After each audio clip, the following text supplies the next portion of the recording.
Who dared to sit on God's throne? What if a man, born of flesh and bone, ascended beyond the limits of mortality and seized a power so immense that even the angels trembled? What if a human being stood before the divine and was not struck down, but transformed? Not a servant. Not a messenger. Something more. His name was Enoch. But that name no longer matters. The texts whisper his transformation in fragments, buried in apocrypha and torn from the pages of sanctioned history. He was taken, exalted, given a seat so close to the Almighty that even the archangels recoiled in fear. A name was burned into the fabric of creation, a name that was not to be spoken lightly. Metatron. The angel of the presence. The prince of the countenance. The one who speaks for God. But that was not all. Metatron did not merely serve. He was given something no other angel had ever received. A throne. A crown. A rank so terrifying, so blasphemous, that even the great angelic princes, Michael, Gabriel, Uriel, questioned if the balance of heaven had been shattered. He became the lesser Yahweh, the closest thing to God himself. And the punishment for witnessing this truth? Erasure. The Talmud tells of Elisha ben Arbuyah, a scholar who saw Metatron seated upon his throne and went mad. The mere sight of him shattered his faith, sent him spiraling into heresy. He was branded Acre, the other. A man who had gazed upon the forbidden and could never return. What did he see? Why was Metatron's power so absolute that even heaven itself seemed uneasy? The answers are buried in esoteric texts, encrypted in ancient codes, scattered across the fractured remnants of Jewish mysticism. A conspiracy of silence surrounds him. The apocalyptic visions of Enoch, the mystical ascensions of the Kabbalists, the desperate attempts of later scholars to erase his throne from existence. Why? What truth was too dangerous to be spoken? Metatron was not merely an angel. Not merely a scribe. Not merely an exalted human. He was a god in all but name. And if a man could become a god, what else has been hidden from us? The throne was empty.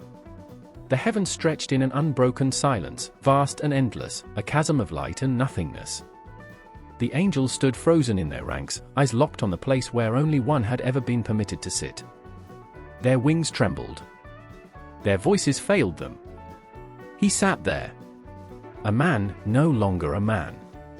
A being of light, burning, shifting, his very form an insult to the natural order. No mere messenger. No obedient servant. He did not kneel. He did not bow. The throne of glory had been occupied. A shudder rippled through the firmament. The fabric of existence recoiled, twisted, strained against what should not be. No angel had ever been given a throne. No angel had ever been crowned. And yet, here he was, Metatron, the prince of the countenance, the voice of God, the one who walks between. He had been human once. Enoch, the scribe. A man of flesh, frail and brief like all the rest. And then, gone. Taken. Torn from the world of men and reforged in fire and storm. How? How does a mortal ascend beyond the limits of creation? The texts whisper his name with reverence and fear. The Book of Enoch, the Zohar, the Talmud, glimpses of a figure so powerful, so utterly exalted, that even the greatest archangels flinched at his presence. The sages spoke of him in hushed tones, warning that none should speak his name lightly. To know Metatron was to stand on the edge of something vast and incomprehensible, something too radiant for mortal eyes, too terrible for mortal minds. Elisha ben Arbuyah had learned this the hard way. A scholar, a seeker of truth, he had glimpsed Metatron seated upon his throne and his sanity had shattered like glass. He had seen what no man was meant to see. The sight had burned through his faith, hollowed him out, left him adrift in heresy and despair. Why was Metatron seated? No angel, no messenger of God, no divine servant had ever been granted such an honor. The celestial hierarchy was absolute, immovable. God reigned alone. Angels obeyed. There was no in-between. No one shared the throne. And yet, Metatron Saturday. The old texts tremble with the implications. The name itself is a cipher, a mystery wrapped in fire and silence. Some say it means one who guards the throne. Others claim it is a distortion of Metatron, a guide, a leader through forbidden gates. Some whisper that it is something else entirely, a name so ancient, so woven into the fabric of the divine, that it predates the very world itself. But there is one meaning that surfaces again and again. One title that haunts the edges of ancient manuscripts, scrawled in desperate, trembling hands. Lesser Yahweh. A second God. A shadow of the Almighty, burning with the same unapproachable fire, carrying the same terrifying authority. Not merely an angel. Not merely a voice. Something more. Something impossible. The angels had protested. They had questioned. Even they did not understand what had been done. Why had a man, a human, been elevated beyond the stars, given dominion over the hosts of heaven? What was he, truly? Their voices rose, defiant, desperate, demanding answers. A great hand moved. And in an instant, Metatron burned 70 of them to cinders. The rebellion died in silence. The angels did not speak again. He was not one of them. He was something else. And he would not be questioned. The sky split open. Not with thunder. Not with fire. But with something else, something vast, something ancient, something that had no place in the world of men. The earth groaned beneath its weight. The mountains shuddered. Time itself seemed to hold its breath. And then he was gone. Enoch, scribe, prophet, righteous among men, vanished. Not by death, not by decay, not by the slow pull of age. He was taken. Torn from the dust and carried into the unknown. The world never saw him again. No grave. No remains. Just the echo of his name, stretched thin across eternity. What happened next was never meant to be understood. The scriptures leave only whispers. Genesis 5 verse 24, a single verse, maddeningly brief. And Enoch walked with God, and he was not, for God took him. Nothing more. No explanation. No record of what he saw, what he became. But the silence is deafening. Because elsewhere, hidden in texts that teeter between sacred and forbidden, the truth bleeds through. He did not vanish into nothing. He did not walk with God. He ascended. Torn from the grip of mortality, rewritten, transformed. The Enoch who left the earth was not the same as the one who had lived upon it. The Book of Enoch, cast out of the canon, locked away in the shadows of history, dares to say more. It speaks of watchers, of divine councils, of a world behind the world, where angels descend and mortals are given sight they were never meant to have. It speaks of Enoch standing among them, speaking with them, ruling among them. And then, something greater. A name that was not his. A title not meant for human tongues. Metatron. He is not merely lifted. He is crowned. Seated upon a throne of fire, his flesh transfigured into something that burns but is not consumed. 70 names are given to him, each one a thread in the fabric of creation. He is granted dominion, authority, a voice that shakes the bones of the cosmos. And then he is silenced. Because to say such things, to write them, was heresy. The Book of Enoch vanished from the canon, labeled dangerous, unworthy. It drifted through time in the hands of mystics, scribes, and secret scholars. Ethiopia preserved it. Fragments of it surfaced in the Dead Sea Scrolls, buried beneath the sands of Qumran. But in the temples and churches of power? It was erased. And yet, Metatron's shadow stretched into the Talmud, hiding in plain sight. Rabbi Ishmael, another who claimed to have seen what should not be seen, wrote of his ascent through the heavens. And there, at the pinnacle, stood a figure unlike any other. Not a mere angel. Not a messenger. But something more. The one who had been given authority to sit beside the Almighty, the one who commanded 1 million angels, the one who bore the name of his Maker. The lesser Yahweh. The words were too dangerous. Too close to something that should not exist. The rabbis corrected the record, burying Metatron in doctrine, obscuring his role beneath layers of explanation. But the truth had already bled through. Even in the silence, he remained. And those who saw him never walked away unchanged. The first time Enoch heard the voice, it wasn't from the sky. It wasn't a thundering proclamation, not the deafening command of a god splitting the air. It was a whisper, curling through the wind like smoke, slipping between the trees, threading through his ribs like fingers pressing against bone. It knew his name. The earth was still young, but it was already sick. The weight of corruption pressed against the soil, sinking into the marrow of every living thing. The sons of Cain had built their cities, their towers, their monuments of stone and sin. Men walked the land as kings, claiming power that did not belong to them, shaping the world in their image. The watchers stood at the edges of creation, silent and waiting. The flood had not yet come, but already, the sky smelled of rain. And in the midst of it all, one man stood apart. Enoch had not asked for the burden. He had not sought it. Yet it clung to him, as if unseen hands had already marked him for something beyond human reach. His eyes saw what others refused to see. His ears caught echoes of words no mortal was meant to hear. While others plowed the land, built their homes, raised their children, he walked beneath the weight of an unseen presence, something vast and unknowable, always pressing against his soul. He wrote. He wrote because he had to. Not for himself. Not for the men who ruled, not for the people who lived and died without seeing what he saw. He wrote for something else. Something coming.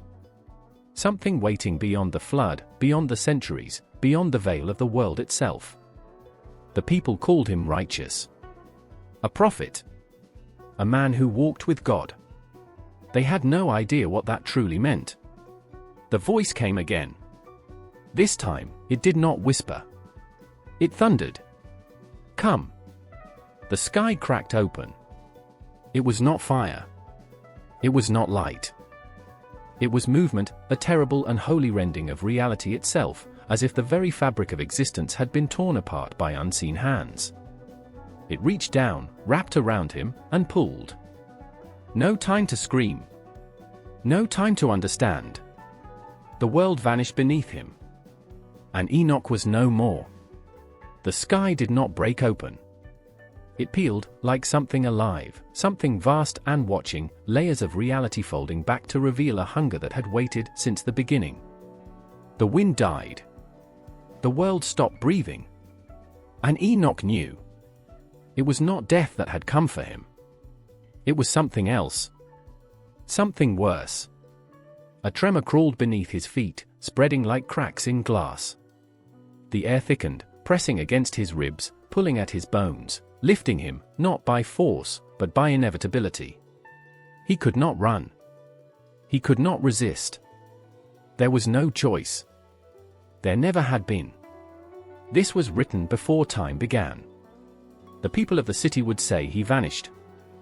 That one moment he was there, walking among them, and the next, gone.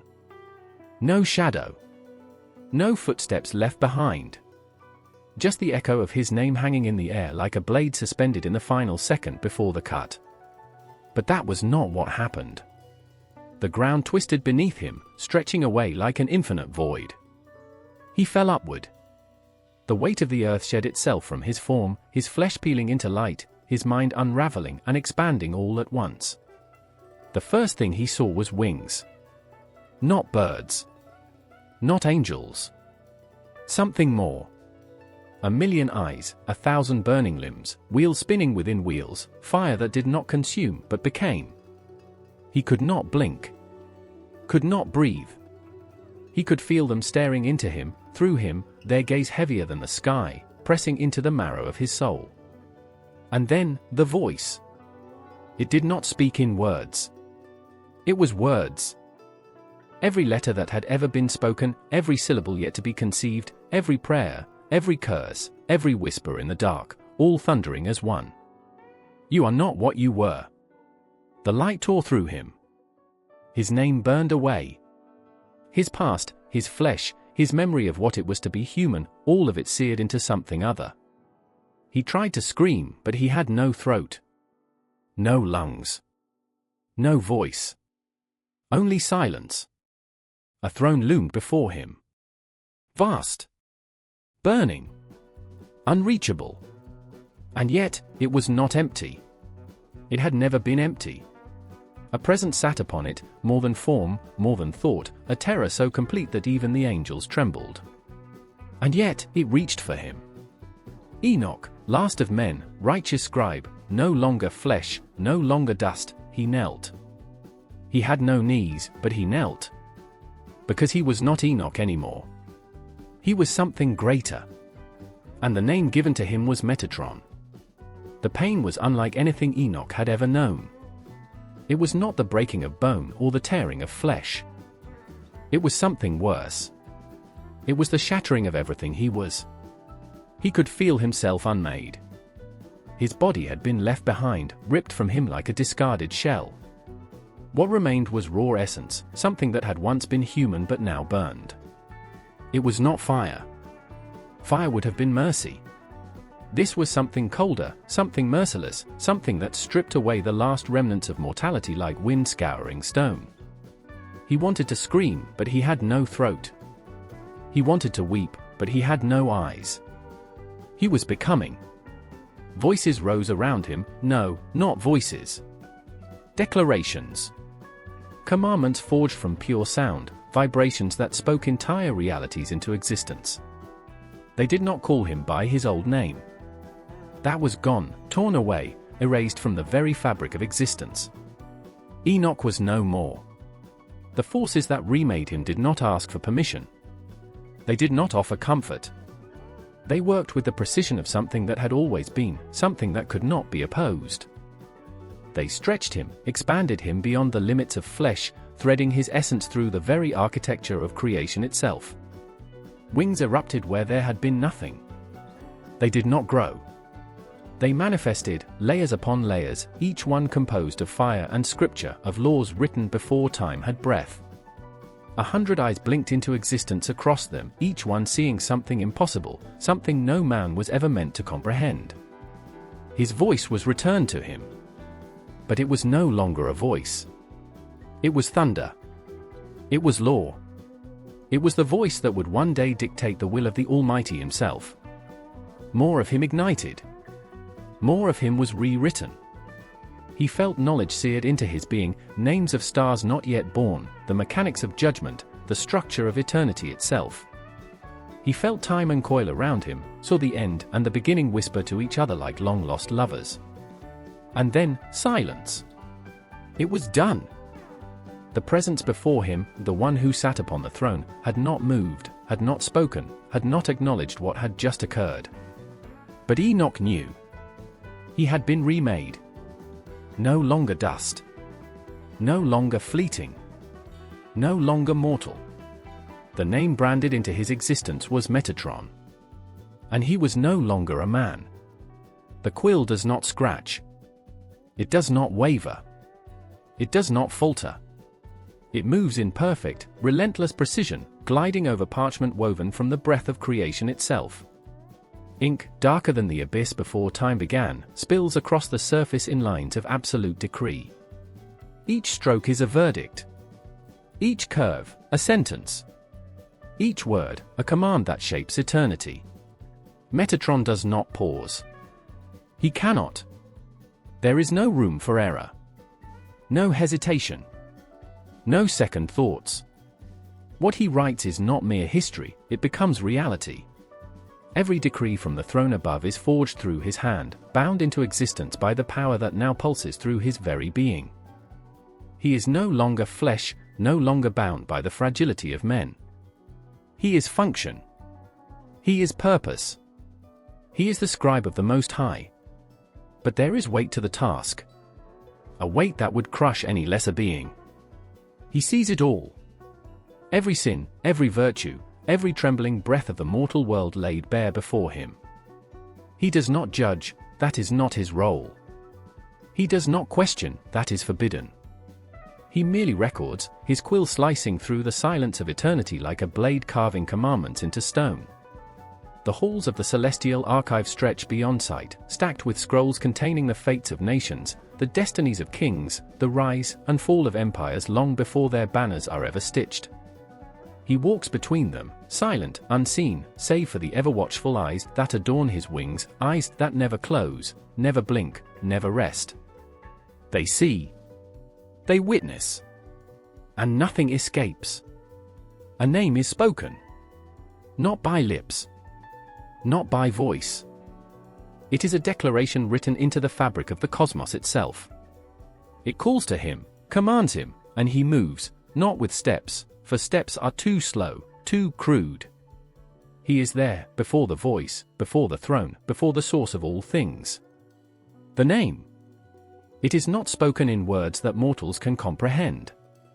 It is written in the vibrations of creation, in the silent weight of absolute authority. Metatron hears it, feels it, becomes it, even as he bows before its impossible presence. Another command. Another decree. Another truth to be inscribed. His hand moves before the thought is even complete, tracing the will of the divine across the parchment of eternity. And so it is written. The silence before it speaks is unbearable. The air thickens. Every molecule vibrates with a tension that bends the spine of creation itself. The sky is neither dark nor light but something in between, something ancient, something that existed before time first shattered the stillness. And then, it happens. The voice. It doesn't boom. It doesn't echo. It engulfs. It moves through bone, through sinew, through the very fabric of existence, turning breath to fire and thought to dust. Mountains tremble. Waters split. Stars recoil. Even the angels flinch. But not him. Metatron stands unmoved, his form wreathed in the light of something beyond mortality. He is not hearing the voice. He is not receiving the message. He is the message. The mortals below do not know his name. They are not meant to. They fall to their knees, their hands pressed against ears that cannot close tightly enough. They taste iron in their throats, their eyes burn with the agony of beholding something they were never meant to witness. A command. A decree. A truth forged in eternity, now poured into the vessel of the lesser beings below. It is not given gently. It thunders through them, not as sound but as knowledge, as law, as something that rewrites the marrow in their bones. Metatron does not falter. He cannot. The weight of the voice would crush anything unworthy. He is the only one who can bear it, the only one through whom it can be tamed, translated, made into something that will not destroy all who listen. And so, he speaks. Not in his own words, he has none. Not with his own will, he surrendered that long ago. He speaks with its authority, with its power, with its fire. The words roll from him like a storm unleashed, a force that moves mountains, shatters kingdoms, carves commandments into stone. There is no defiance. No protest. The mortals can only obey. Because the voice has spoken. And the voice is law. The light is not like fire. It is not like the sun. It is something more. Something older than time, something purer than existence itself. It does not cast shadows because it is not light as the world knows it, it is presence. It is him. And Metatron stands within it. Every lesser being trembles. The highest seraphim cover their faces, their wings wrap tightly around themselves, their celestial bodies bending under the unbearable weight of closeness. They know that to look would be obliteration. Even they, crafted from the breath of the Almighty, cannot endure the raw power of the throne. But Metatron does not flinch. He does not burn. He does not shrink into the silence like the others. Because he is there. Not at the edge of divinity. Not kneeling at a distance, whispering praises into the vastness. Closer. Closer than any angel has ever been. Closer than any being should be. Closer than what should be possible. The presence is not kind. It is not warm. It does not comfort or soothe. It is everything, compressed into a force that could unmake existence with a thought. And Metatron is not only within it, He is its keeper, its messenger, its herald. The voice of the presence, the one who speaks what cannot be spoken, the one who stands where nothing else dares. Even the cherubim, their swords of fire quivering in their hands, do not move when he steps past them. They have guarded the way to the throne since the first day of creation, barring all from its brilliance. But not him. Never him. He alone is called to stand before it. He alone can withstand the weight. It pulses in colors no eye could perceive, in forms no mind could comprehend. It shifts, it moves, it breathes. And at the center of it all, it turns. Not the weight of flesh, of bone, of the frail husk that once carried them through the world. That is gone. Left behind like a whisper in the wind, like dust scattering in the breath of eternity. This weight is something else. It is judgment. It is the unbearable gravity of truth, pressing into the core of what they are. There is no hiding from it. No turning away. It strips them bare, not skin, not sinew, but something deeper, something they never knew could be peeled away. The veil has been torn. They stand at the threshold of the divine. And he is there. Metatron. His presence does not blaze, does not consume, does not sear the fabric of existence like the one he stands before. But there is power. Unfathomable power. A force that does not need to declare itself, does not need to roar like the thunders of Sinai. It simply is. He is the prince of the countenance, the closest to the throne, the one who sees, who speaks, who guides. He looks upon them. They cannot look back. The gaze of an angel is not the gaze of a man. It does not meet the eyes. It meets the soul. It rakes across the unseen, across every moment of their existence, across every shadow, every flicker of light, every lie they told themselves to make their time upon the earth bearable. There is no barrier. No pretense, no justification, no whispered prayers of mercy. Only the unrelenting purity of his sight. And then, the voice. It does not come from lips. It does not strike the ears. It enters them, a soundless sound, a command without language.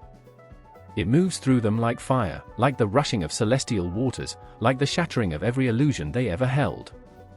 Come. There is no choice. There never was. He turns. The light swallows them whole. The heavens shuddered. A silence so absolute, so unnatural, gripped the celestial expanse that it felt like the very fabric of existence was holding its breath. The stars themselves flickered, as if uncertain whether they should burn or be extinguished. And at the center of it all, he ascended. Metatron. His form was no longer that of a man, no longer bound by flesh, by mortality, by time itself. He was something else now, something far greater, something far more terrible. He had walked with God, had been transformed by the flame of divinity, had been clothed in the radiance of the Almighty. He had been given names, titles, power beyond measure. But this was different. The throne of glory stood before him. A construct of unfathomable splendor, it pulsed with the breath of creation itself, its radiance a reflection of the one who had spoken the cosmos into being. The very foundation of existence was woven into its essence, and no being, save for God alone had ever dared to rest upon it. And yet, it was empty. Waiting. Metatron stood at its base, every fiber of his being screaming with the weight of what was about to happen. He knew the order. He had been summoned. The one who is beyond all names had commanded it, had spoken it into reality, and what God commands, is. So he ascended. Step by step, the radiance of the throne washed over him, etching itself into his very essence. The power was limitless, the sheer presence of it overwhelming, and yet he continued, climbing higher, drawn forward by the inexorable will of the divine. And then, he Saturday. The heavens reeled. A ripple of shock, of horror, of something ancient and primal tore through the ranks of angels. The seraphim trembled, their 6 wings fluttering in discord. The Arphanim, those burning wheels of endless fire, halted, their eternal revolutions faltering for the first time since the dawn of creation. The cherubim, those closest to the throne, lowered their countless eyes, unable, unwilling, to witness what had just occurred. Metatron, the one who was once Enoch, the one who had been raised beyond all others, now sat upon the throne of glory. The outcry was instant. A roar of celestial voices, of beings forged from the first light of existence, their cries filled with fury, with disbelief. How could this be? How could one who had once been mortal be placed in a seat that no angel had ever touched? How could a being with a beginning, a being with a past, now sit where none but the eternal should reign? And then came the challenge. A burning force split the heavens, a presence greater than the multitudes of angels, greater than the endless dominions and principalities. The angel of judgment. He descended in a storm of fury, his essence vibrating with raw righteousness, with a wrath that had been set in motion since the first breath of existence. His eyes were voids of holy fire, his wings vast enough to darken galaxies, and in his right hand, he carried a blade forged in the first light of creation. He did not speak. He struck. The blow came faster than thought, a judgment so absolute that the cosmos itself recoiled. The heavens screamed as the sword of fire cut through the space between them, aimed directly at the one who had taken the throne. But it did not land. A voice, not a sound, not a vibration, but a force that commanded reality itself, spoke. Stop! And all of creation obeyed. The sword froze in mid-air, trembling, flickering, held in place by a will that no being, no matter how powerful, could defy. The one who is beyond all comprehension had spoken. And then, a revelation. Metatron had not taken the throne. He had not claimed it, had not stolen it, had not reached for something forbidden. He had been placed there. By the command of the Almighty. He was not God. He was not a rival, not a threat, not a pretender to the throne. He was something else. Something unheard of, something that had never been and would never be again. He was the one who stood in God's stead, the lesser God, the intermediary, the one who bore the weight of divine authority yet remained forever beneath the true source of all things. The angels did not understand. They could not. And so, they raged. Even as the decree echoed through the heavens, even as the will of the Most High solidified reality around them, there were those who could not accept it. Who would not? The whispers began, whispers that would ripple through eternity, that would stir rebellion, that would plant the seeds of schism. For if a man, no matter how transformed, could sit upon the throne of glory, then what did that mean for the order of heaven itself? What did that mean for the dominions, for the hierarchies, for the way things had always been? What did that mean for God? The question hung in the air, unspoken, dangerous. And somewhere, beyond the veil of time, beyond the laws written into the cosmos, something shifted. The sky tore open. Not with fire. Not with the shattering of stars or the breaking of the firmament. No, it was something worse, something unnatural. A silence that shouldn't exist, a stillness that felt like the breath before a scream. And then, he stepped through. Metatron. His presence burned.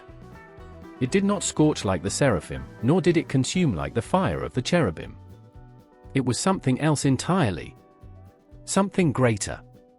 His form was cloaked in radiance, indistinguishable from the very power that shaped the universe. The angels turned their faces away, their wings trembling, unable to look upon him without feeling the weight of something they did not, could not, understand. And yet, it was undeniable. He was not God. But he was like him. The voice, the echo, the one who stood in his name. The lesser Yahweh. A title spoken only in whispers. A reality few dared to comprehend. For when Metatron spoke, the heavens listened. When Metatron commanded, the cosmos obeyed. And this was the terror that gripped the celestial order, not that he was mighty, not that he was raised beyond the dominions and thrones and seraphic hosts, but that he bore the likeness of the Almighty himself. That when mortals beheld him, they did not know the difference. That when the prophets were caught up in visions, when the barriers between worlds trembled and cracked, it was not always the Most High they saw. Sometimes it was him. Sometimes it was Metatron, standing in the place where no other should stand, speaking with a voice that was not his, yet was. And this was the crime. The heresy. The reason why the heavens raged. There had been order once. There had been a hierarchy.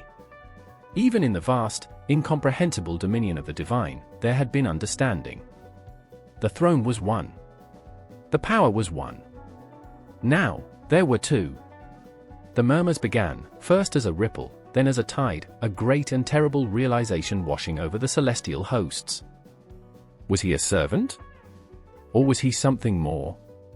For when the divine court convened, when the decrees of heaven were issued, when the destinies of men and kings and empires were written into the fabric of existence, it was Metatron who stood at the right hand of the throne. It was Metatron who bore the signet of the Almighty. It was Metatron whose presence was so infused with divine authority that even the highest of angels had knelt before him in dread and reverence. Not because they were commanded, but because they feared. Because when they looked upon him, they did not see a fellow angel. They saw God. And yet, he was not. This contradiction, this fracture in the understanding of existence itself, sent ripples through the fabric of the celestial order. It raised questions that had never been spoken before, that had never needed to be spoken. If Metatron bore the name, if he sat upon the throne, if he held the authority, then where did the boundary lie? How close could an angel come before it was blasphemy? How much power could be given before it became theft? And if Metatron could sit at the right hand of the divine, if he could be raised so high, so near, then what did that mean for the one who had placed him there? What did it mean for God himself? The weight of it was too much. Some accepted it. Some bowed, some submitted, some whispered among themselves that this was the will of the Most High, and who were they to question? But others recoiled. And among those who recoiled, among those who saw this and felt something in them break, there were whispers of something more. A shadow forming at the edges of the light, a seed of discord taking root in the heart of the celestial order. For if Metatron could rise so high, if he could ascend beyond all others and stand so close to the unreachable, then perhaps the throne was not as untouchable as they had once believed.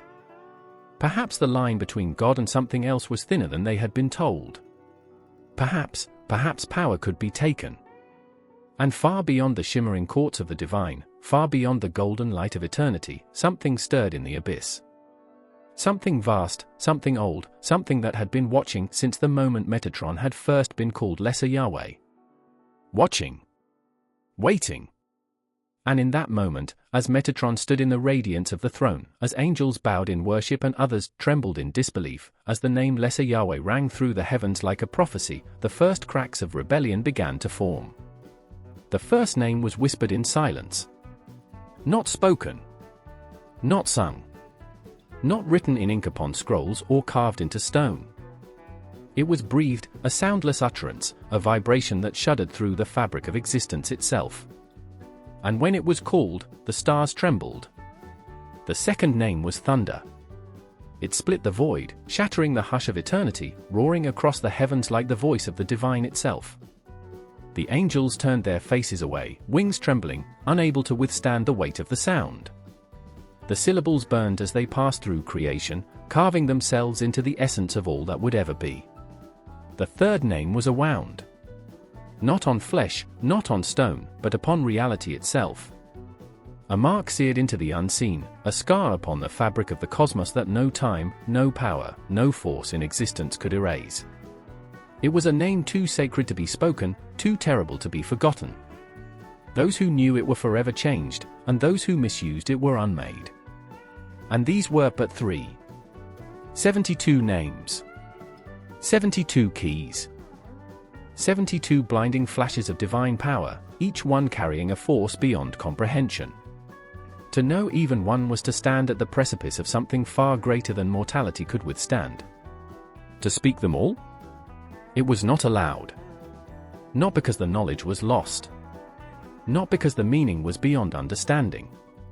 But because no being was meant to hold such power. And yet, one did.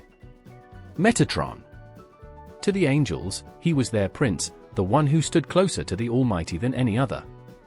To the prophets, he was the voice in the whirlwind, the fire in the bush, the unseen hand that guided fate itself.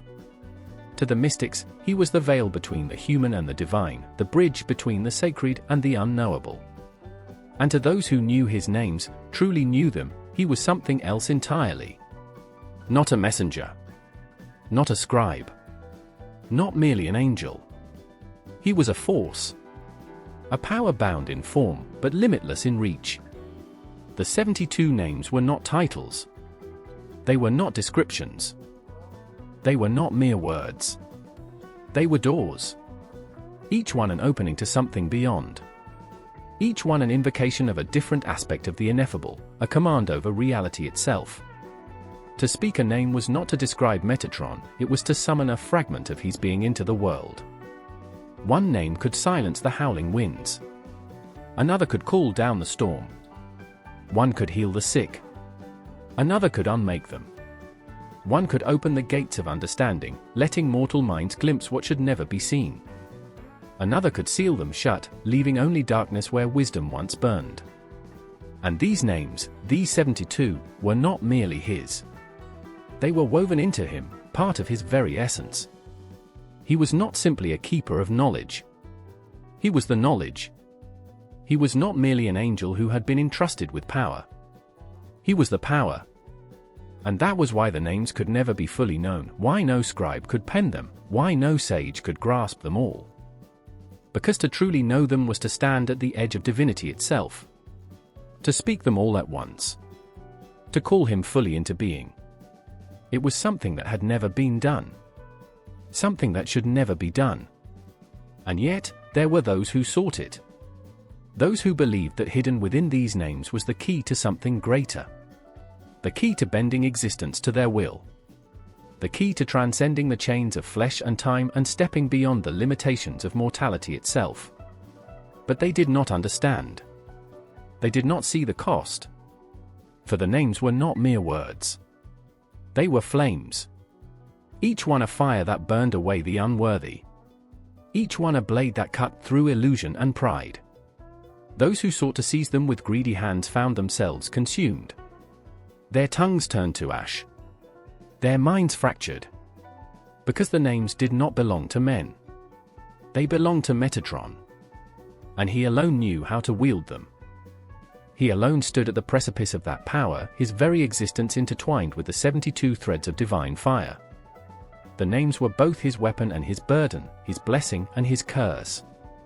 For to hold them was to be more than angel. To hold them was to stand on the threshold of something far greater.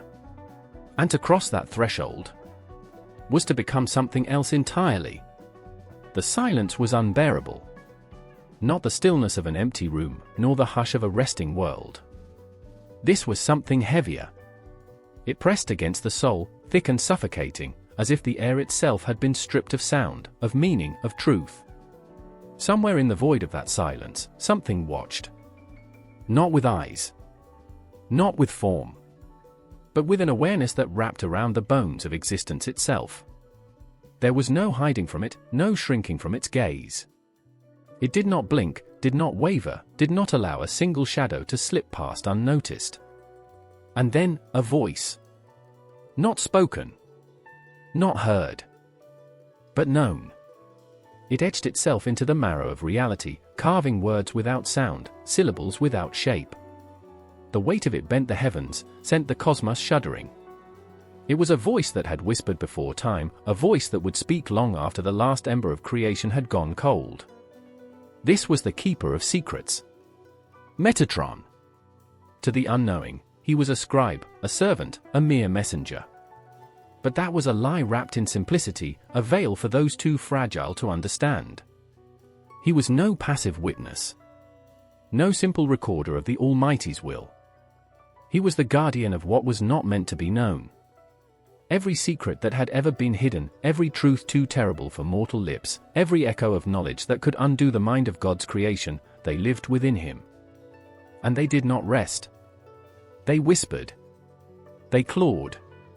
They screamed. The weight of them was unbearable, a burden that no other could carry. They sought to escape, to slip into the world, to infect those who were foolish enough to seek them out. Because secrets were not meant to be kept. They were alive. They hungered. And Metatron? He was the gate. The lock. The final wall between understanding and madness. His very form was a prison for knowledge too terrible to be spoken, too holy to be defiled, too powerful to be wielded by anything less than the divine. The mysteries of creation, the true nature of the heavens, the unwritten laws that bind the infinite, they pulsed within him, waiting, their power pressing against the edges of existence itself. There were those who sought them. Fools. The wise men who thought themselves clever. The desperate who thought revelation could save them. The arrogant who believed they could bear the knowledge that even the highest angels feared. But knowledge was not given. It was taken. And it took back. The ones who reached for it, who clawed at the veil, who dared to seek the forbidden, Metatron had seen what became of them. He had heard their minds shatter before their lips could form words. He had watched their bodies fold inward, collapsing under the weight of what they should never have understood. Because truth was not light. Truth was a blade. And some things, some knowledge, should never be held. This was his burden. His curse. To be the keeper of all that should never be spoken. To hold the weight of divine wisdom in silence. To guard the gates of revelation, knowing that one day, perhaps too soon, they would crack. And when they did, no prayer, no power, no God or angel would be able to stop what came next. The air was thick with something unseen. Not mist, not smoke, but something older, heavier, a presence that breathed even as it remained silent. It wrapped around the roots of existence itself, weaving through the fabric of what was and what was yet to be. The tree stood at the center. Not wood. Not branches. Not leaves swaying in the wind. It was something else entirely. A structure unseen, yet felt in the marrow of existence, an architecture of light and thought, stretching beyond comprehension. Its roots dug into the void, its canopy brushing against the threshold of infinity. And within its vast network of power, a single force moved through its veins, threading the endless connections, sustaining the pulse of creation itself. Metatron. Not just an angel. Not just a guide. He was the bridge. He moved through the Sephiroth, through the 10 emanations that held the universe together, the 10 veils of the divine that separated what could be known from what must remain untouched. His presence wove between them like lightning in slow motion, igniting the pathways, connecting the unfathomable. Kita, the crown, where gods will burn too bright for even the highest to behold. Where thought became. Chokmah, wisdom, where all things unspoken were first conceived, trembling in the dark before taking form. Bina, understanding, where knowledge became structure, where the infinite took its first fragile steps toward limitation. Metatron knew them all. Felt them within him, a current that never ceased, a storm without sound. He moved between them, balancing what must be and what could never be allowed. No mortal could see this. Not fully. Not without cost. And yet they tried. The mystics, the seekers, those whose hands trembled as they traced the paths on parchment, believing they could follow the steps of the divine, believing that if they reached far enough, long enough, they could touch the unknowable. They did not understand. The tree was not a map. It was a door. And doors, once opened, do not always close. Metatron had watched them. He had seen them climb, their minds ablaze with revelation, their bodies trembling with ecstasy and fear. Some reached Tiferet, the heart of the tree, the place where balance was held in a fragile, aching tension between mercy and judgment. But few ever climbed higher. Those who tried, those who sought the uppermost branches where divinity roared in silence, they did not return. Or worse, they returned broken, their eyes filled with something too vast, their voices speaking in whispers that made the air itself recoil. Because the tree did not give. It took. Every path, every step upward, required something. A piece of the self, a sliver of the soul, a truth that could never be untold. Metatron had walked those paths. Not as a man. Not even as an angel. But as something between. The lesser Yahweh. The voice that speaks. The guide of the lightning path. His wings did not beat like those of the other seraphim. They did not flare with fire or flash with blinding light. They hummed with something else, something older, something terrifying. The pulse of the tree itself. Every movement, every whisper of his name, sent ripples through the Sephiro, through the fabric of what was allowed to exist. And when he spoke, the tree listened. It bent to him, not in submission, not in worship, but in recognition. Because there was no tree without him. He was its guardian, its keeper, its architect and its gate. And for those who sought to climb higher, who sought to force their way into the fire and light of the divine, he was also the final warning. The candlelight flickered, casting trembling shadows across the stone walls. A robed figure hunched over a tattered manuscript, ink-stained fingers shaking as they traced the ancient letters. The words burned beneath his gaze, an invocation of something he was never meant to read. The air in the chamber thickened, as if the unseen was pressing in, waiting, watching. The name was there.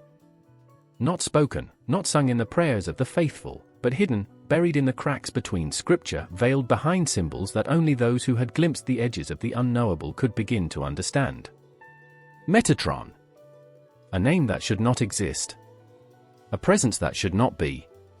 To speak of him was to step too close to the fire, to press against the boundary between the human and the divine until the skin blistered and the soul trembled.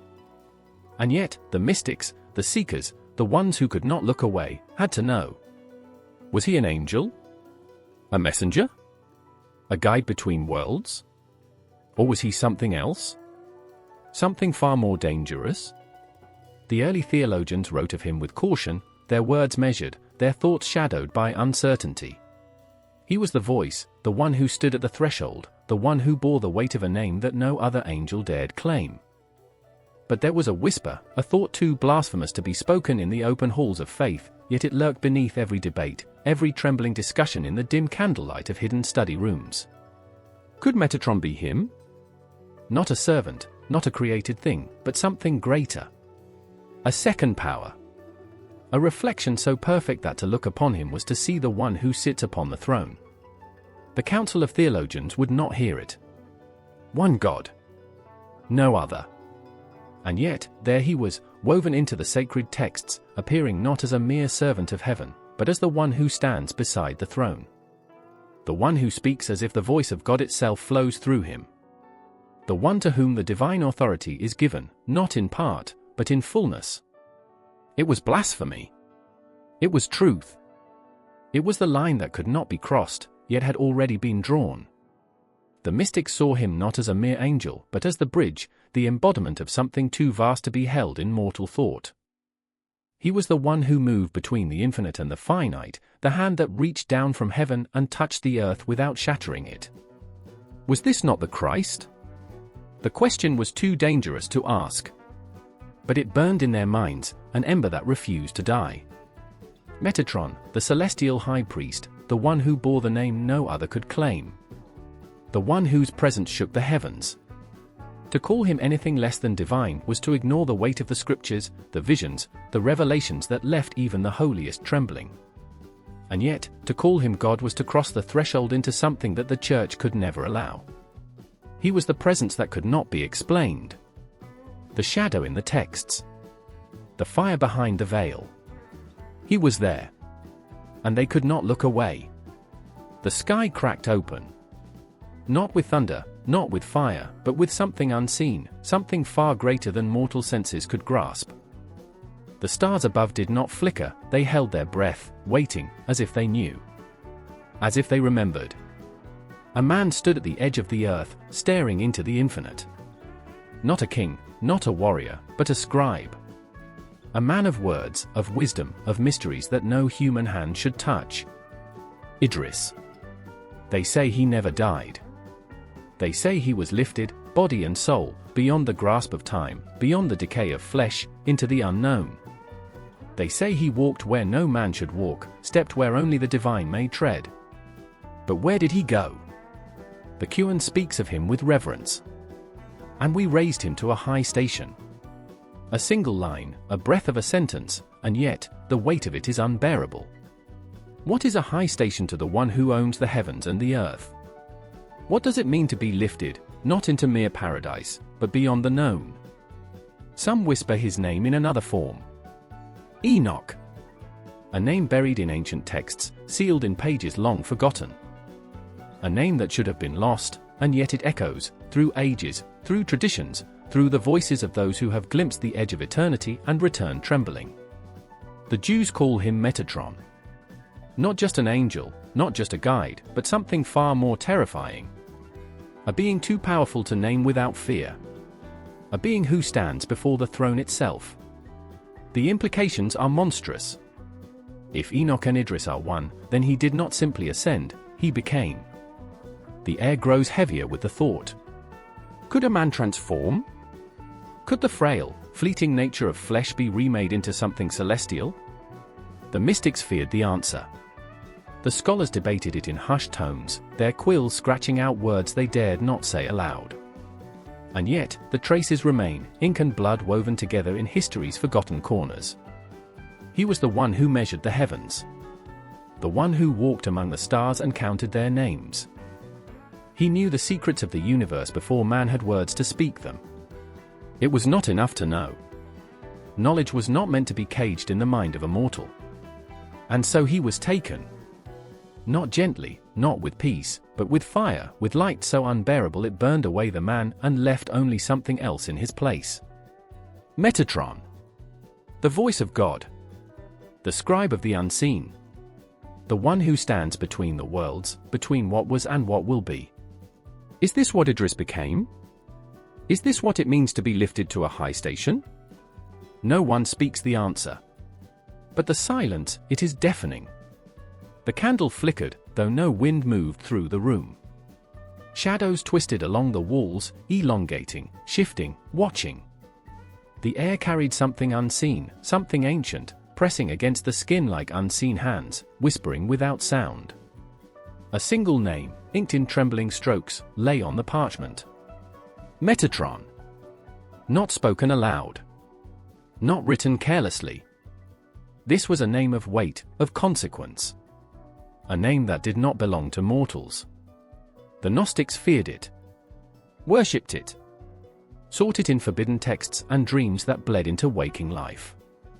They spoke of the demiurge, the false god, the deceiver, and they sought something beyond, something greater, something the blind masses could never understand. They found him in the silence between words. Metatron. Not an angel. Not a man. Something more, something between, something terrifying in its closeness to the unknowable. The esoteric traditions whispered of his form, the being of fire and countless eyes, the one who stood not in rebellion, but in knowledge, in defiance of ignorance itself. He held the keys to what lay beyond the material world. Not heaven, not hell, but something else. The Cathars spoke of a world trapped in illusion, the chains of the demiurge binding souls in an endless cycle of blindness. But Metatron, he was the scribe of the true God, the one beyond the counterfeit throne. The one who recorded the names of those who awakened, who saw beyond the veil, who broke free from the illusion spun around them like silk-shrouded graves. The Kabbalists whispered of his seat beside the throne, his nearness to the divine so absolute that to look upon him was to be unmade. They feared his 72 names, names not meant for human tongues, names that twisted reality when spoken. The air in the room thickens. Something listens. The Valentinians spoke of eons, emanations of the true God, reflections of divine thought. They debated, was Metatron among them? Or had he once been mortal, a being who walked the world before ascending beyond it? The answer did not come in words. It came in silence. In the spaces between breath and death. In the flickering of the candle, the weight in the air, the creeping sensation that something waits. Some say he was the bridge. The voice. The watcher at the threshold of what should not be crossed. Others say he was a warning. That some doors should never be opened. The candle goes out. The air was heavy, pulsing with an unseen force. If one were to listen closely, truly listen, they might hear the soundless clash of titanic wheels, the grinding of celestial power against celestial power, the whisper of names not meant for human tongues. Michael stood at the threshold of war, his blade burning with a fire that never dimmed. The protector, the warrior, the shield between creation and the abyss. His very presence was the promise of battle, the unyielding force that had cast the morning star from the heights, the unbreakable command that no shadow should stand unchallenged. His voice was thunder, his hand the storm. Gabriel moved without sound, yet the weight of his arrival crushed all lesser things. The herald. The messenger. The one whose words split history like a sword. No decree left his lips without shaking the bones of the earth. When he spoke, kings fell to their knees, and prophets shattered under the sheer gravity of his voice. He did not fight as Michael did, he did not need to. His power was woven into the very fabric of what must be. Then there was Metatron. They did not speak of him the same way. He was not a warrior. He was not a messenger. He was something else, something neither above nor below them, something that stood beside the throne itself. Where the others acted, he recorded. Where the others descended, he remained near the presence no other could approach. He did not command legions. He did not bring tidings. He wrote. And yet, even Michael, even Gabriel, did not question him. Some said he was once human. That he had known flesh and weakness, that he had walked where the dust clung to the feet of mortal men. They whispered that he had transcended, that he had been taken instead of dying, rewritten into something greater, reshaped by the voice of God itself. But how could something that was once mortal stand beside those who had never been anything but divine? How could something with a beginning exist in a place where time did not? The answer was written in fire, in letters that burned but did not consume, in the space where words were more than words, where knowledge was dangerous. Michael led. Gabriel announced. Raphael healed. Uriel illuminated. Metatron, the candle flickered, though there was no wind. He remained still. Watching. Writing. Holding the weight of creation in the silence of his presence. And even the greatest of them never asked what he wrote. The candle burned low, the wax pooling in uneven rivers, yet the shadows in the room did not move with the flickering light. They remained still. Unnatural. Watching. The circle had been drawn with precision, the ink darker than night, seeping into the very grain of the wood beneath it. Symbols, ancient and restless, twisted upon themselves, shifting when they were not being observed. Not symbols, letters. Words. Names. A breath, slow and steady, yet it did not belong to the man kneeling before the altar. His own lungs felt paralyzed, his heart straining against the silence. Something was here. Something was listening. Metatron. No whispered invocation, no desperate plea, no clumsy human voice could truly call him. He did not descend like Michael, did not blaze forth like Gabriel, did not whisper through the corridors of the mind like lesser spirits that slithered between the cracks of reality. He was known. And that was all it took. The ink on the floor pulsed. Not in response to the man's will. Not in response to anything mortal. It was language itself bending, yielding, rearranging to accommodate a presence beyond comprehension. He had been searching for years, through books that should not have existed, through rites long forbidden, through symbols that bled meaning like an open wound. He had traced the whispers through Rosicrucian tomes, through Kabbalistic murmurs, through the hushed warnings of occultists who feared what they sought. Metatron. The voice of God. The scribe who recorded the ineffable. The archangel who had never fallen, yet had not been born as the others were. The candle wavered, the shadows stretched. He could feel it now, not a presence, not a being, but a weight. Knowledge pressing down upon his bones, pressing through his skull, into the marrow of his thoughts. A knowing so vast it had no shape, no boundary, no mercy.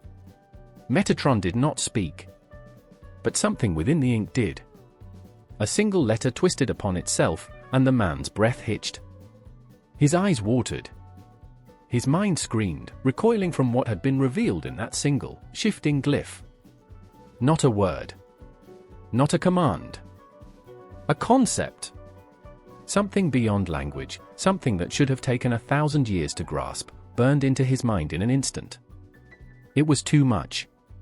He clutched his head, nails digging into his scalp, body shuddering under the unbearable gravity of what he had glimpsed. The candle extinguished. The ink stopped moving. The silence that followed was absolute. And yet, his hand still trembled. His eyes still stung. His soul still carried the weight of something it was never meant to hold. Metatron had not arrived. But he had been known. The sky tore open. Not with fire, not with thunder, not with the deafening voice of judgment, no. It was something worse. A silence so vast, so absolute, that it pressed against the soul like an unseen hand closing around the throat. Light followed. A light that was not light at all, but something older, something purer, something that had never once touched the dust of the earth. It did not blind. It did not burn. It simply erased the concept of darkness, devouring every shadow, every doubt, every question. And then, they came. Not in flight, for angels do not fly. Not in a chorus, for their voices were not meant for human ears. They arrived, seraphim, arphanim, cherubim, each beyond comprehension, each a force unto itself. They did not shimmer with golden halos. They did not wear the delicate faces of Renaissance paintings. They were wheels of flame, eyes upon eyes, wings upon wings, bodies built of holy terror and impossible form. They did not stand, they existed, and existence itself trembled in their presence. Yet above them, beyond them, apart from them, he stood. Not like them. Not among them. Above them. Metatron. No golden crown, no jeweled scepter, no regal robe flowing with the tides of eternity. He did not need them. His very name was enough. The lesser angels did not bow, for they could not, their forms bent around him, yielding to his presence like light bends around an event horizon. He was the highest, yet not the first. The greatest, yet not the eldest. He did not descend from the divine, nor was he shaped from the void like the others. He was something different. Once, he had been a man. Now, he was more than an angel. He stood at the pinnacle of the celestial order, but he was not like Michael, the warrior who brandished a sword of judgment. He was not like Gabriel, the messenger who bore tidings that set the course of history. He was not like Raphael, the healer whose touch restored the broken. Metatron did not serve. He commanded. The voice of God. The Chancellor of Heaven. The Scribe of the Infinite. The words he wrote became law. The names he inscribed were sealed in eternity. He was the bridge between the divine and the created, the veil between what could be understood and what must remain hidden. And the angels, those terrible, magnificent beings, they listened. The air was wrong. It was not wind, not breath, not movement, but something unseen curling through the silence, something ancient, something bitter, something that had been waiting. It coiled around the bones of existence itself, whispering not with words, but with the absence of them. Light fractured. It did not dim, did not flicker, but broke, as though something was clawing at the fabric of eternity, peeling it back layer by layer. And then, he stood there. Not with the grace of an angel. Not with the fire of a seraph. No divine presence haloed around him. He was something else entirely, something that did not belong, yet had always been there. Satan. He did not shine like he once had. That brilliance had burned away long ago, replaced with something colder, sharper, a presence that cut through reality itself, leaving wounds where he walked. He was the whisper in the darkness before the first betrayal, the doubt in the heart of every trembling soul. The one who had refused. The one who had challenged. And across from him, the one who had replaced him. Metatron did not move. He did not flinch. He did not brandish a sword, nor did he call for the armies of heaven. He did not need them. Because he was the voice.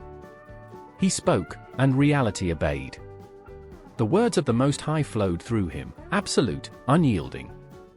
And yet, before him stood the one who had spat in the face of divine order itself, who had torn his name from the list of the righteous and carved it into the void with his own hand. And the adversary smiled. It was not the smile of a man. It was not the smile of a beast. It was the smile of something that did not fear. Something that had already lost everything. "You speak," he said, voice like cracked stone. "And all things listen. But do you hear, Metatron? Do you hear the silence that comes before a soul chooses? Do you hear the doubt that festers before the name is written?" Metatron's eyes did not waver. He had no need for words against one who wielded them like venom. He had already spoken the only truth that mattered. And yet, the adversary laughed. Low, slow, growing like a storm rumbling beneath the surface of all things. "Ah," Satan whispered, stepping forward. "You think authority is enough. You think power is enough. But tell me, voice of God, when the last soul refuses to kneel, when the final name is left unwritten, when the silence swallows even you, who will listen then?" The heavens did not stir. The light did not break. But somewhere, in the unseen spaces between all that is, something watched. The silence was not empty. It pressed, heavy and watching, thick with something unseen. Something waiting. The soul stood alone. No body. No breath. No weight to hold it down. Only awareness, only the unbearable gravity of knowing that there was no turning back. No bargaining. No running. Before it, a presence loomed, not with the fire of judgment, not with the wrath of vengeance, but with something far worse. Knowing. Metatron did not speak. He did not need to. The soul felt itself unravel before him, as if every moment of its existence had already been stripped bare. Every lie laid open. Every whispered thought exposed. There was no mercy here. Only truth. The weight of it crushed down, unbearable, a force more absolute than time itself. The soul trembled, not with fear but with something rawer, something deeper, shame. The kind that did not burn but consumed. And Metatron watched. He had seen them all. Kings and beggars. Saints and murderers. The faithful and the lost. They all stood here, in the end, stripped of name, stripped of flesh, stripped of every illusion they had ever wrapped around themselves. There was no pleading. No deception. Only the book. It did not glow. It did not pulse with magic or hum with celestial power. It simply was, vast beyond sight, endless beyond comprehension. It did not need to be turned. It did not need to be read. It had already been written. Metatron lifted a hand, not to condemn, not to accuse, but to pass judgment that had already been sealed. The soul shattered. Not into pieces, not into dust, but into memory, every action, every word, every choice laid bare before existence itself. And then, decision. The air did not move. It hung in eternal stillness, heavy with unspoken verdicts, thick with the weight of a million silent cries that had long since faded from mortal ears. The courtroom was not a place. It was law itself, carved into the very fabric of existence, where the concept of justice stood raw, stripped of pretense, colder than the void between stars. They were assembled. The watchers. The judges. The voices that did not speak in words, but in truth. They did not argue. They did not deliberate. They knew. Their presence burned, not with the fire of passion, but with the unbearable precision of absolute justice. At the center stood Metatron. Not as a warrior. Not as a scribe. But as the voice that carried judgment from the mouth of the eternal. His form, if it could be called that, was vast yet contained, radiant yet silent. He was not the hammer, nor the blade, but the hand that moved them. The accused did not stand, for there was no ground beneath them. No chains bound them, for there was no escape. They were summoned, pulled from time, from death, from the illusions they once called reality. They had spoken their defenses long before they stood here. Their pleas, their justifications, their desperate denials, every word, every thought, already recorded, already measured. And now, the sentence. The book opened, not with movement, not with sound, but with an understanding so absolute it swallowed all else. Names burned in light and shadow, etched in existence itself, each letter a declaration, each stroke a verdict. Nothing could be erased. Nothing could be rewritten. Metatron did not look down. He did not need to. The truth was already within him, already passed through him, like an unyielding river that carved destinies into the bedrock of eternity. His voice, when it came, was not loud. It did not need to be. It was. The decree left no room for defiance. No room for regret. No room for anything but consequence. And then, sentence carried out. The child did not see the blade descending. It was too fast, too inevitable. The assassin's hand was sure, his heart untroubled. A motion, a breath, and history would shift, a lineage severed, a name erased before it could be written in time. But the strike never landed. Because the air itself rebelled. The assassin's hand stopped midair, frozen by an unseen force. His breath caught. His pulse pounded against a presence that was not flesh, not shadow, but something more, something vast, something ancient. And then, the light. It wasn't fire. It wasn't radiance. It was understanding made manifest, a force that spoke without sound, that commanded without words. The assassin's blade shattered in his grasp, reduced to nothing but dust. He fell to his knees, trembling. He did not know why, only that his soul recognized the force that now surrounded him. The weight of eternity pressed into his chest, making him gasp for air. Metatron stood before him. Not as a man. Not as an angel. But as authority. As the unyielding guardian, the barrier between annihilation and existence. The assassin tried to speak, but there was nothing to say. His crimes had already been written. His fate had already been decided. And now, he was the one standing at the precipice of judgment. Metatron did not move. He did not need to. The assassin was removed, not slain, not cast into torment, simply erased from the moment. His existence unwound like a thread being pulled from the fabric of time, unmade by a force beyond his comprehension. And the child slept on, unaware. Unaware that humanity's guardian had stood between him and oblivion. Unaware that a force older than time had intervened, that the voice closest to the divine had spoken his name and deemed him worthy of protection. Unaware that Metatron still watched, always watched, a silent sentinel over the fate of mankind. The sky tore open. Not like the breaking of a storm, not like the trembling of the earth beneath a prophet's feet, but something worse, something unnatural. The stars blinked out, devoured by an expanse that was neither darkness nor void but something else, something the mind could not grasp. And from it, voices. Not words, not language as men understand it, but the raw weight of decree. Sound that was law, that shaped existence simply by being spoken. Enoch fell to his knees. His body, frail as dust, could not withstand the force that surrounded him. His bones trembled, his breath turned to mist upon his lips. He knew he should not be here. No mortal should. And yet, he had been brought. The watchers loomed around him, their celestial forms flickering between beauty and horror, their judgment already past. Their betrayal had been written into the fabric of eternity, their sins recorded in fire upon the walls of the divine. They had sought to steal knowledge, to carve power into the hearts of men, and now they awaited their reckoning. And then, the silence. The kind that presses against the soul, that demands reverence before it crushes. A presence descended. Not like them. Greater. Older. Enoch did not see him at first, he felt him. A presence so vast it eclipsed time itself. And then, the light.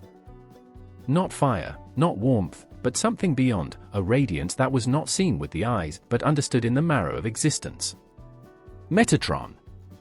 Like something vast and formless had reached across the heavens and pressed its fingers into the fabric of existence, twisting it, warping it. The stars flickered, struggling to hold their place, but even they were failing. And below, the earth shuddered. Not with the tremors of shifting stone, not with the pulse of nature, but with something final. The weight of the inevitable, the collapse of everything written in the bones of time itself. A sound, distant yet deafening. A horn. The first of 7. Somewhere beyond the veil of mortal sight, the watchers stirred. Ancient beings who had long since been cast out now turned their hollowed eyes toward the horizon, where the seals had begun to break. They did not speak. There was nothing left to say. Metatron stood at the threshold of eternity. He had been waiting. Not with hope. Not with sorrow. He was beyond those things now. He was the voice. The scribe. The keeper of the word that could not be undone. Every moment that had ever been, every choice that had ever been made, he had written them, inscribed upon the fabric of the divine. And now, the last words were being etched. The book of life was closing. Below him, the earth was splitting. The cries of the lost bled into the void, swallowed by the rising wail of those who knew what was coming. It was not war. It was not chaos. It was the ending of all things, the unraveling of what should never have been touched. And in the distance, a shadow moved. Not a form, not a figure, something far worse. Something ancient. The dragon had awakened. Its wings blotted out the remnants of the dying sky, its breath stained the winds with the rot of things long buried. And in its wake, the nameless legion stirred, faces long since stripped of humanity, voices hollowed by the weight of their rebellion. The battle had already been decided. Metatron knew this, had known it since before time began. There was no victory, no conquest, only the final balance, the reckoning of all debts, the sealing of fates long written in celestial fire. Still, he raised his hand. The light that poured from his fingers was not light as mortals understood it. It was not warmth, not brilliance, it was judgment. It was the final authority of the throne, the last decree before the silence. And from the heavens, the armies descended. Swords drawn. Wings unfurled. Eyes burning with the fury of the divine. The final war had begun. The air was still. Too still. As if the world itself had paused, holding its breath in the presence of something too great to comprehend. No wind stirred. No whisper of movement. Just the weight of expectation pressing down like the hand of God itself. Then, a single step. It shattered the silence, though it was barely more than a breath against the dust. But it was enough. The heavens shifted. The unseen trembled. Something ancient stirred behind the veil, unseen hands reaching toward the moment that had been written before time began. Metatron stood at the edge of existence. He was not like the others. Not bound by the laws of man or the frailties of flesh. He was the voice, the bridge between the throne and the earth, the scribe of fate itself. His presence burned, though no fire touched him. His form was light and shadow, an echo of something too holy to look upon, yet too real to ignore. And he was waiting. The Messiah was coming. Not in thunder, not in wrath, those belonged to another time. No, this was different. This was the moment before redemption, the fragile space between despair and salvation. The line between agony and the promise of something more. But even redemption has its price. Metatron knew this. He had seen the ink dry on the celestial decree. He had written the laws of mercy, of justice, of sacrifice. He had stood at the throne and heard the weeping of angels when they learned what must be done. And now, the moment had arrived. The sky bled gold. Not the warmth of a setting sun, not the soft glow of dawn, but something fierce, something alive. A light that pulsed with the weight of divinity, pressing against the edges of existence, forcing everything lesser to bow before it. A voice. Not a sound, not words, but something felt in the marrow of the soul. A whisper that shook mountains, a breath that turned to fire. It carried no doubt, no hesitation. Only truth. He is here. Metatron lifted his gaze. And there he was. The Messiah. Not adorned in gold, not draped in power as the world understood it. But something greater. Something unbreakable. The embodiment of promise. the fulfillment of things long written. And Metatron, the prince of the presence, the one who stood beside the throne, knelt. Because even he, in all his power, in all his authority, was nothing before this. Redemption had arrived. The sky was not the sky anymore. It was a wound, a gaping, raw tear across the fabric of existence, hemorrhaging fire and ruin. The stars had fallen, ripped from their thrones, wrenched from the heavens, now nothing but dying embers swallowed by an abyss that had no end. The air burned. Not with heat, but with something worse, the weight of war, of judgment, of eternity splitting open at the seams. Metatron stood at the edge of the battlefield. He was silent.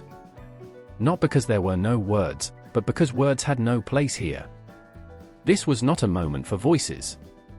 This was the end of all things, the last breath before the storm that had been prophesied since the first dawn.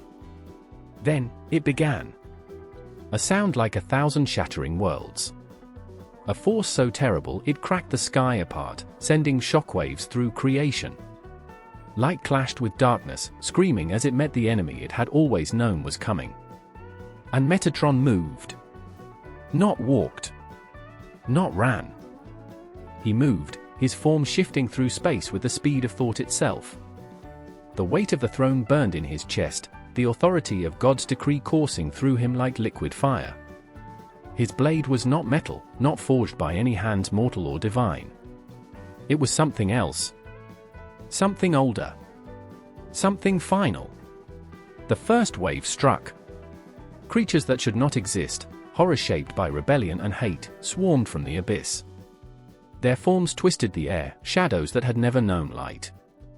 Their howls curdled the bones of time itself. Metatron raised his hand. A single word, not spoken, but commanded. Reality obeyed. Light erupted, blinding, absolute. It did not illuminate, it consumed. The darkness rioted, shrieking as it was torn apart, burned to the very essence of nothingness. But there was no time to falter, no breath to pause. This was war. And war did not wait. The enemy surged forward. They came in tides, in swarms, in endless waves that crashed against the forces of heaven with the rage of a storm that had waited since the dawn of rebellion. Archangels clashed with fallen titans, their blows shaking the foundation of existence. The skies became a graveyard of wings, golden and black, torn from the backs of warriors who had once called each other brother. Metatron fought without hesitation. Without mercy. He was not wrath. That was left to another. He was not vengeance. That belonged to the one who sat upon the throne. He was something worse. He was judgment. The final word. The decree that could not be undone. His blade met flesh that was not flesh. Screams that had no sound filled the air, beings unmade by the force of his strike. A fallen power, once called great, lunged at him, a prince of darkness who had once stood in the halls of eternity. Their eyes met. Recognition.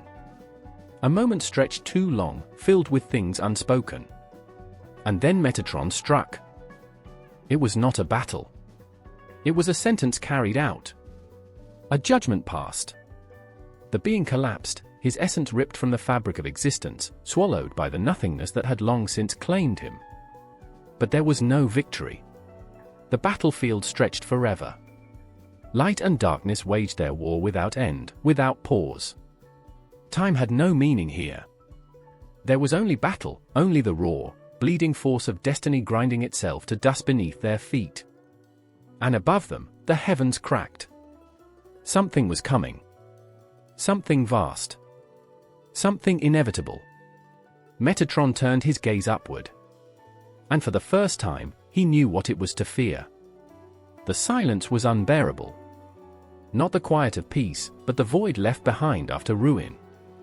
A hush so absolute it felt like the universe itself was holding its breath, uncertain if it would ever exhale again. The battlefield was gone. The war had ended, but the scars it left behind had not. Time itself lay in pieces, reality fractured and bleeding. The sky, once torn apart by war, now hung heavy and lifeless, an empty canvas waiting for something, anything, to fill it once more. Metatron stood at the edge of nothingness. What was left of the world lay in ruin before him. Cities reduced to dust. Oceans that no longer moved. The bones of the fallen scattered like forgotten relics of an age that had devoured itself. There was no sun. No stars. No sound. Only the weight of what had been lost pressing down on him like chains of fire. And then, a whisper. It did not come from the wind, for there was no wind. It did not rise from the ashes, for the ashes had long since settled. It came from somewhere else, from the heartbeat of existence itself, trembling beneath the weight of its own death. Restore. The command was not spoken. It did not echo. It simply was. A decree that had always been waiting. A truth that had always known its time would come. Metatron closed his eyes. For the first time, in a time beyond time, he let himself feel it, the ruin, the suffering, the unbearable loss of everything that had ever been. The weight of a million shattered prayers, the silence of voices that would never be heard again. The grief of a world that had begged for salvation but had found only the edge of a sword. And then, power. It surged through him, not like lightning, not like fire, but like life itself awakening from a grave it had never agreed to be buried in. It burned, not to destroy, but to create. It reached into the abyss, into the cracks of time, into the very foundation of all things and pulled. The sky shuddered. The silence cracked. And then, light. Not the blinding, terrible light of war, but something else. Something new. It seeped into the broken places, filled the fractures with something more than restoration, transformation. The air shifted, trembling as it remembered how to breathe. The ground stirred beneath his feet, pulsing as the first seeds of rebirth took root. Metatron lifted his hand. The ruins of the old world trembled, their shattered remains flickering between what was and what could be. He was not reversing time. He was not rebuilding what had fallen. That was not his purpose. The old had passed. The battle had been fought. This was not a return. This was a beginning. A breath rippled through the air. The first movement of something ancient waking from its slumber. The sky deepened, color bleeding into its veins like dawn cracking through the bones of eternity. The stars, long dead, trembled on the edge of existence. And then, the first sound. A single heartbeat. Not Metatron's. Not the echo of a dying past. But something new. Life. It did not roar into being. It did not thunder or scream. It came quietly, gently, like a whisper that had waited an eternity to be heard. Grass stirred where only ash had been. Water moved where there had been only emptiness. The stars exhaled their first light, stretching into a sky that had been waiting for them to return. Metatron did not move. He did not need to. The restoration was not his to command, it was happening. It had always been meant to happen. The old world had died screaming. The new one was being born in silence. But it was not a silence of emptiness. Not the void left by ruin. It was the hush of anticipation, of the first breath before song, of the stillness before the heartbeat of creation roared to life. Metatron lowered his hand. His task was not over. It never would be. The war had ended, but the battle for existence would never cease. This was not peace. It was merely the beginning of another war, the war to keep the light alive. To guard what had been restored. He turned his gaze to the horizon, where something new was rising. And for the first time, since the world had begun, the silence was not empty. The air was thick with something unseen, something ancient. A presence that could not be named, but was undeniably there, coiling through the silence like a serpent waiting to strike. On the cold stone floor, the shape lay drawn in precise, unbroken lines, perfect, unyielding, unshaken by time. A pattern so precise it did not belong to human hands, though it had passed through them for centuries. It pulsed, not with light, not with fire, but with an awareness that slithered just beneath the veil of understanding. 12 lines. 6 circles. An impossible symmetry, yet it existed. Not drawn. Not created. It was. And in the center of it all, power. Metatron's cube. A shape older than memory, a pattern whispered in dreams of those who had stared too long into the abyss and had it stare back. A map of creation. A gateway. A lock. A weapon. All of them at once. No one stumbled upon it by chance. Those who found it were called, not by voice, not by vision, but by something deeper. A pull from within the bones, a knowing they had no words for, no reason to trust, yet could not resist. And so they knelt before it. Fingers trembling, breath caught in their throat, heartbeats hammering like a war drum. They reached out. A mistake. The instant flesh met stone, the lines moved.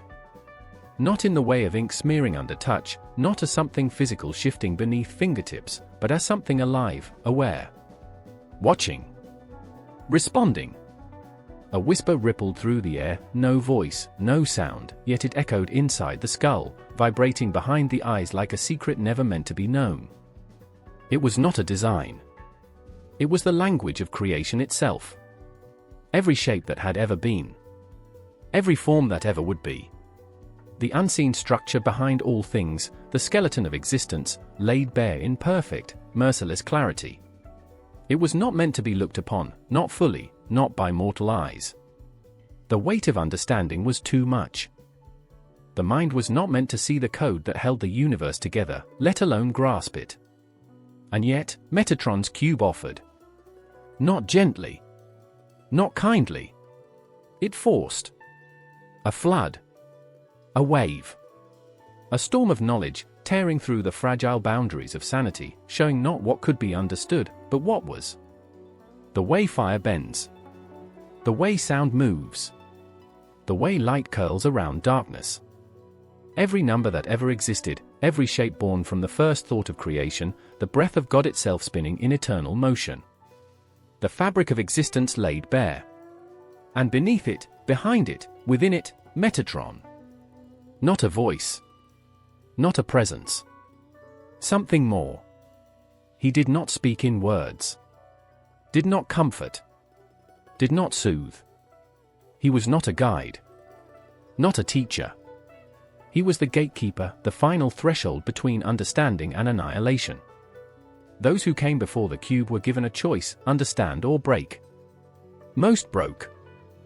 The lucky ones screamed until their minds shattered, their sanity slipping between their fingers like sand through an open palm. The unlucky ones saw. And never looked away. Because once the cube had been understood, it could not be forgotten. It was everywhere. In the angles of light as it passed through glass. In the rhythm of breath. In the way rivers curved and storms spun and the universe moved. The sacred geometry of all things. A curse, to know it. A gift, to use it. Some tried.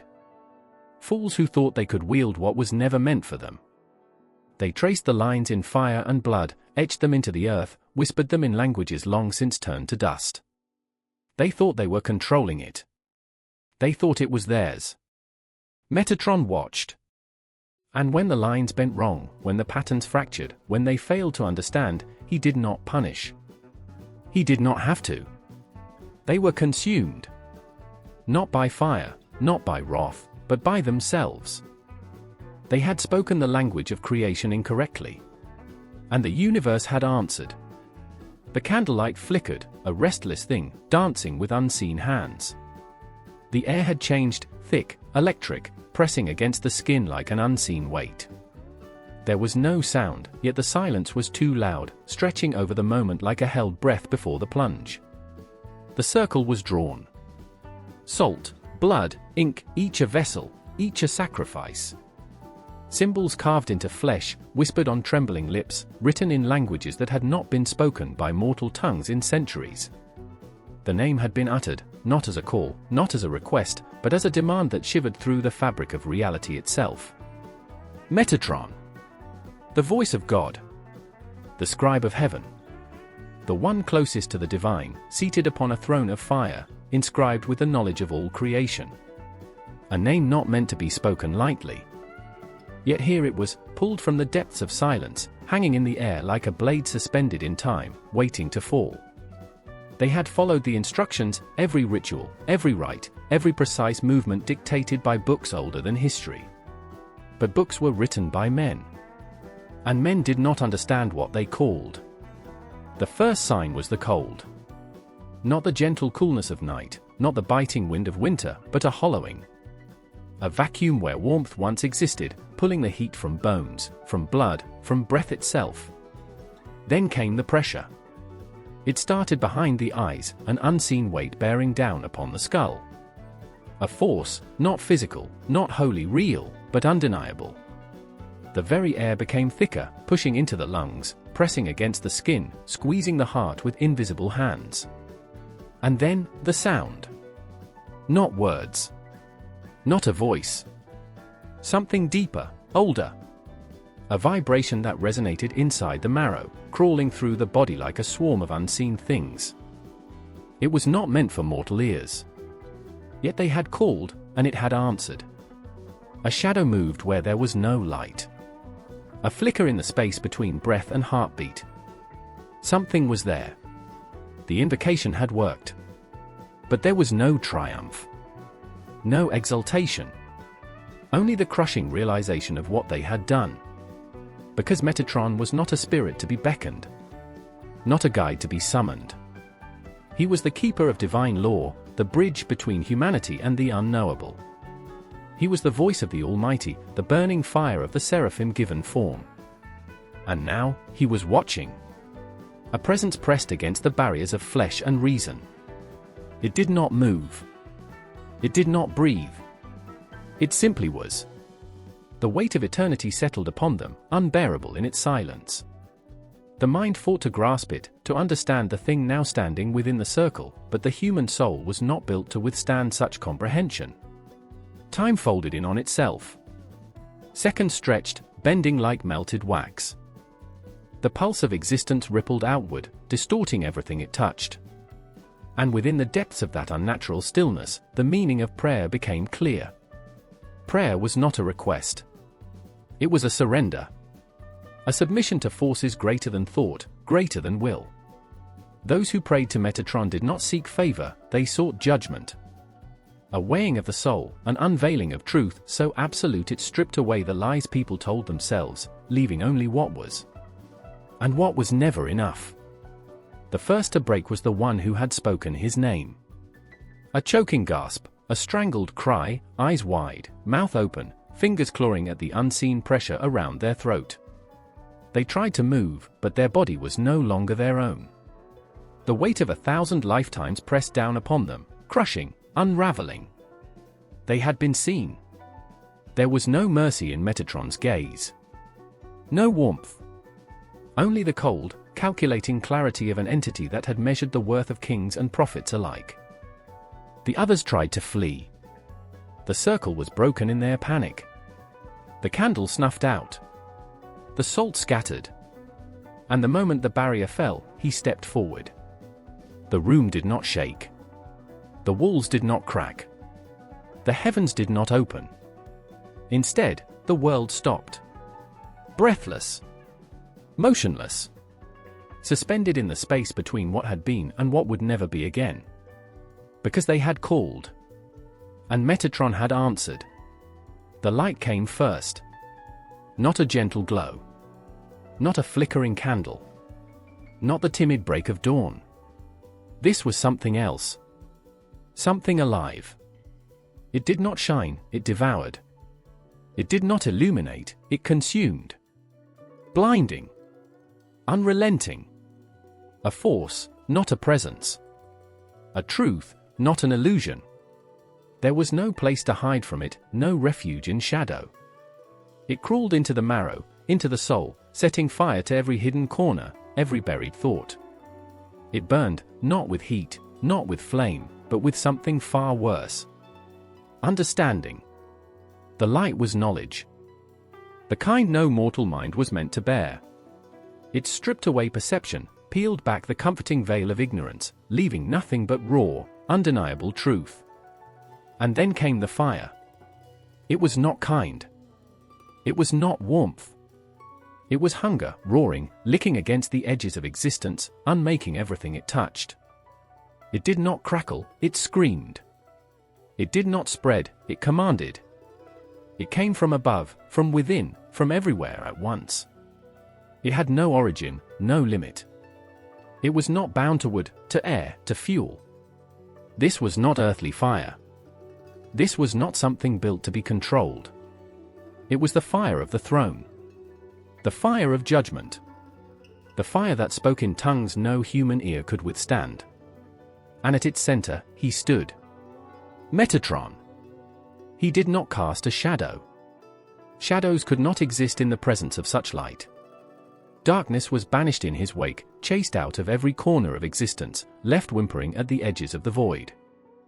Wings stretched behind him, wings not of feathers, not of flesh, but of fire itself. They did not move, did not flap. They seethed. They curled and uncurled, shifting like living storms, the color of molten gold, of white-hot steel, of something beyond the understanding of eyes. His form was too much to look at, too much to hold in thought. There was a man, and yet not a man. There was shape, and yet it refused to be contained. His eyes were not eyes. They were stars. Not distant points in the sky, not cold, unreachable things. These stars were alive, roaring, endless, filled with the weight of eternity. To look into them was to feel the heat of creation itself press against the skin, to witness the fire that had ignited the very first breath of the universe. And his voice, it was not sound. Sound was too small. It was force.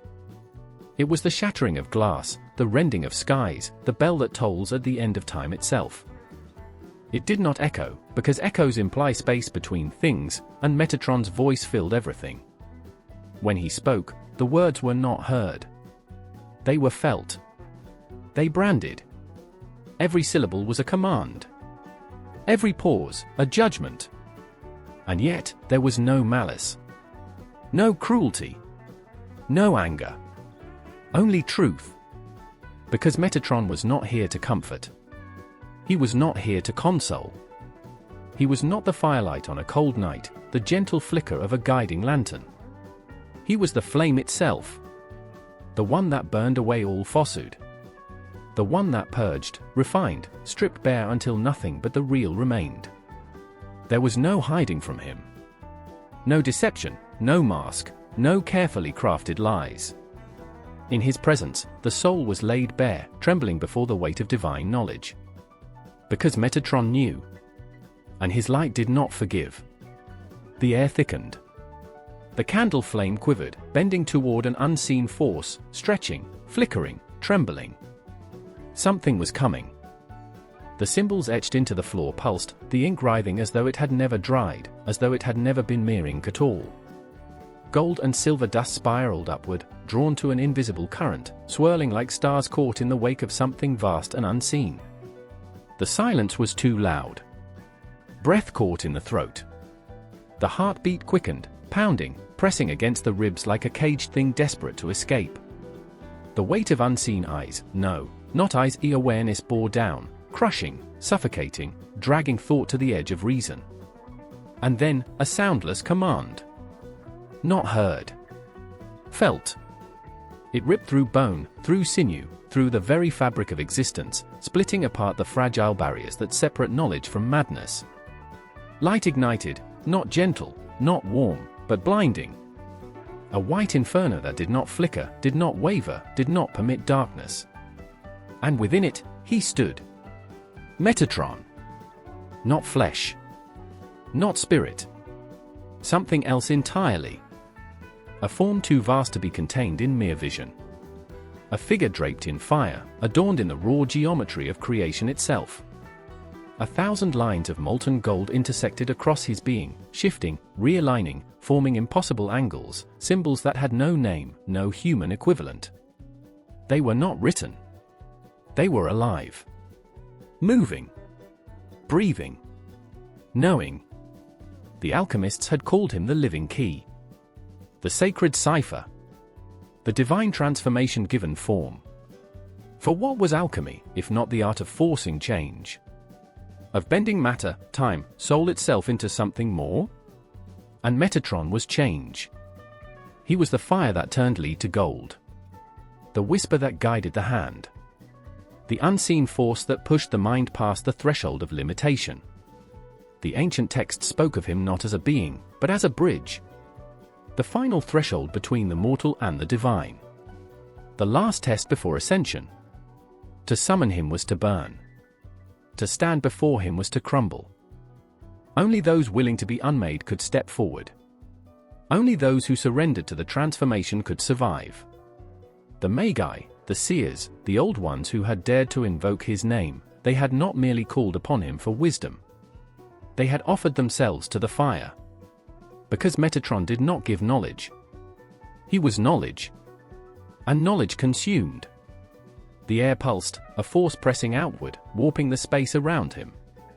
His eyes, if they could be called eyes, were white stars, cores of flame that held no compassion, no pity. Only truth. They pierced through flesh, through time, through the fragile illusions of self.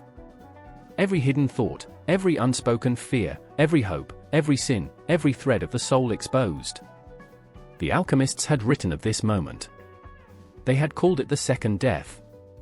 The moment when the self was burned away, stripped to the bone, until only the purest essence remained. The lead of ignorance melted. The dross of weakness boiled away. And what was left, if anything was left, became something new. Something holy. Metatron lifted his hand. The symbols on his skin, on his wings, on the very air itself, shifted, realigning into something that should not be possible, into angles that defied reason, into a pattern that was not a pattern but a command written into existence itself. The ancient Magi had tried to copy it, had tried to capture it, to inscribe the unspeakable into the material world. They had drawn it in circles, in cubes, in sacred geometry traced in silver and blood. But they had never truly understood. Because Metatron's form was not shapes. It was change itself. And to stand in his presence was to be rewritten. The ink drips. A writer leans over their desk, fingers frozen, breath unsteady. The words on the page feel wrong, as though they carry something they were never meant to hold. A character that should not exist. A name that should not be spoken. Metatron. A scribe, a voice, a being that was never meant to be flesh but lingers at the edges of every myth, every story, every desperate attempt to grasp something beyond. The candle sputters. The shadows stretch. Something unseen watches. It always has. Books, scrolls, screens, the mediums have changed, but the present remains. Metatron, the angelic enigma, the silent force lurking between pages, behind flickering screens, whispering through the mouths of fictional prophets and celestial beings crafted by mortal hands. But can fiction contain something so vast? His name is woven into the fabric of stories both sacred and mundane. A whisper in the margins of ancient texts. A booming decree in modern fantasy. A celestial architect, a guide, a judge, a warrior. His form shifts, molded by the hands that write him, each author carving a fragment of his essence onto the parchment of imagination. But no matter how he is shaped, no matter the costume draped upon him, the essence remains. Too powerful for a mere messenger. Too sacred for a mere warrior. And so he evolves. The old stories painted him as a mystery, words carved in fire, a being woven from light and duty, the highest of the high, the voice of the divine. He was neither angel nor God but something between, a bridge where no bridge should be. Then came the reinterpretations. The scholars who stripped him of his fire, made him smaller, safer, a mere footnote in the grand structure of the heavens. But fire does not stay extinguished. And so, he returned. Books turned him into something new. A being who defied expectation, who held power beyond comprehension. An angel with the weight of the cosmos on his shoulders, a force beyond good and evil, beyond mortal reckoning. He was the voice of heaven in dogma, sarcastic, weary, a herald of truth wrapped in human frustration. He was the unseen architect in supernatural, a being too immense to fit into human morality, wielding purpose like a sword. In the labyrinth of Neil Gaiman's words, he was a name whispered but never fully understood, a cosmic scribe with secrets too vast for human tongues to hold. And in 1,000 other books, movies, myths, he lingered. Sometimes holy. Sometimes terrible. Sometimes both. Because that is what Metatron is. He is not a being to be captured in ink, nor imprisoned within the flicker of a screen. He is evolution itself, the transformation of the divine through the lens of human thought, shifting and reshaping with every new telling, every new understanding. Once, angels were simple. They were warriors or messengers, servants of the divine, bound by unbreakable laws. No faces, no thoughts of their own, no flicker of free will. But time twists, and faith questions, and stories bleed into scripture. And so, angels changed. They grew wings and minds and voices that echoed with something more than blind obedience. They became soldiers with burdens, figures who felt, who struggled, who became. Metatron was at the center of this shift. No longer a whisper, no longer a mere name behind the veil, he was a force. The angel who wrote the words of the universe, who stood closer to the divine than any other, who might know too much. The line between angel and God blurred. And some began to wonder, was he a servant, or a ruler? Was he merely the scribe of heaven, or did the act of writing itself give him power? Could he rewrite what was written?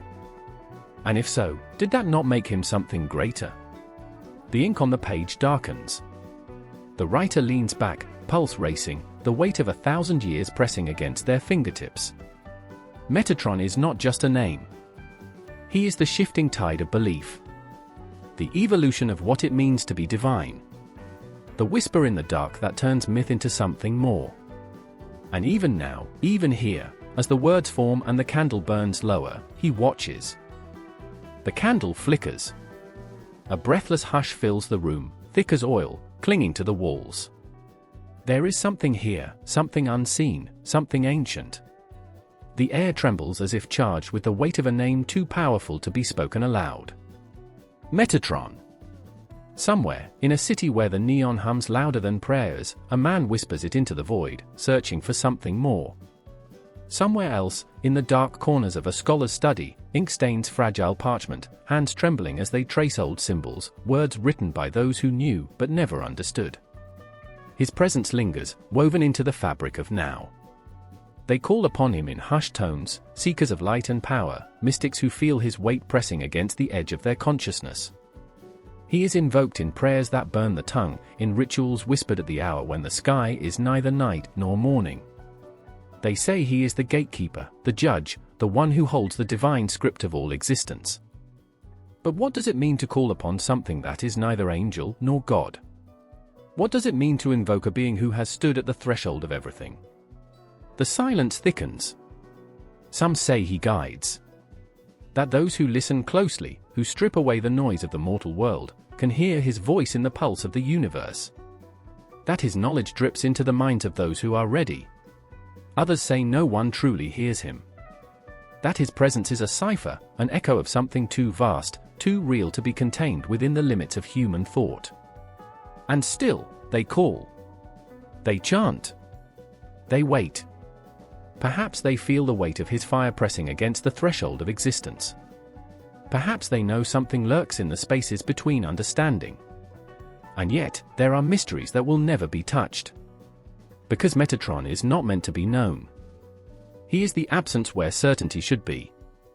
He is the whisper at the end of prayer, the echo of divinity that slips through grasping fingers. He is the one who wrote the words of creation, but his own origin remains veiled. Was he taken, transformed, or was he always something more? Did Enoch vanish, or did he become? There is no answer. There will never be. Because to know would be to see, and no mortal being can look upon that truth and remain whole. The air tightens, humming with the weight of unfinished questions, of thoughts that press too close to the edge of something vast and unknowable. And still, his story does not end. It stretches forward, burning through time, through minds, through prayers that will never be answered. Metatron does not fade. He waits.